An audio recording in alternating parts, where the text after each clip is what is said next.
नीतिवचन 15। कोमल उत्तर सुनने से जलजलाहट ठंडी होती है, परंतु कटुवचन से क्रोध धधक उठता है। बुद्धिमान ज्ञान का ठीक बखान करते हैं, परंतु मूर्खों के मुंह से मूर्खता उबल आती है। यहोवा की आंखें सब स्थानों में लगी रहती हैं, वह बुरे भले दोनों को देखती रहती हैं।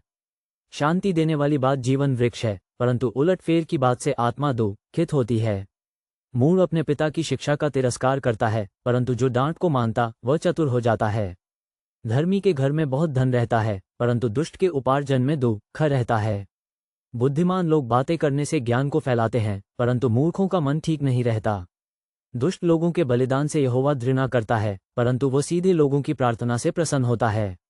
दुष्ट के चाल चलन से यहोवा को घृणा आती है, परंतु जो धर्म का पीछा करता उससे वह प्रेम रखता है। जो मार्ग को छोड़ देता उसको बड़ी ताड़ना मिलती है, और जो डांट से बैर रखता वह अवश्य मर जाता है। जबकि अधोलोक और विनाशलोक यहोवा के सामने खुले रहते हैं, तो निश्चय मनुष्यों के मन भी। ठट्ठा करने वाला डांटे जाने से प्रसन्न नहीं होता, और न वो बुद्धिमानों के पास जाता है। मन आनंदित होने से मुख पर भी प्रसन्नता छा जाती है, परंतु मन के दुख से आत्मा निराश होती है। समझने वाले का मन ज्ञान की खोज में रहता है, परंतु मूर्ख लोग मूर्खता से पेट भरते हैं। दुखिया के सब दिन दुख भरे रहते हैं, परंतु जिसका मन प्रसन्न रहता है वह मानो नित्य भोज में जाता है। घबराहट के साथ बहुत रखे हुए धन से यहोवा के भय के साथ थोड़ा ही धन उत्तम है। प्रेम वाले घर में साग पात का भोजन बैर वाले घर में पाले हुए बैल का मांस खाने से उत्तम है।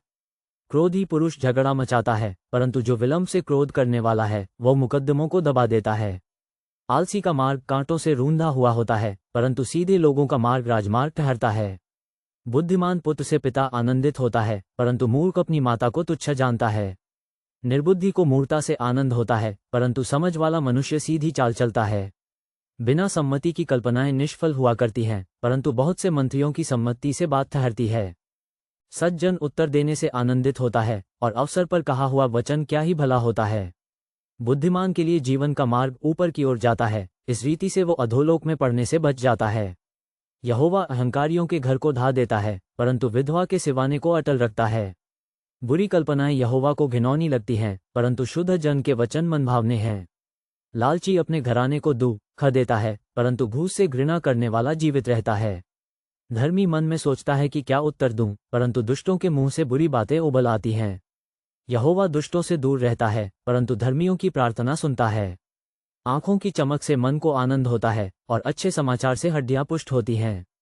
जो जीवनदायी डांट कान लगाकर सुनता है वह बुद्धिमानों के संग ठिकाना पाता है। जो शिक्षा को सुनी अनसुनी करता वह अपने प्राण को तुच्छ जानता है, परंतु जो डांट को सुनता वह बुद्धि प्राप्त करता है। यहोवा के भय मानने से शिक्षा प्राप्त होती है, और महिमा से पहले नम्रता होती है।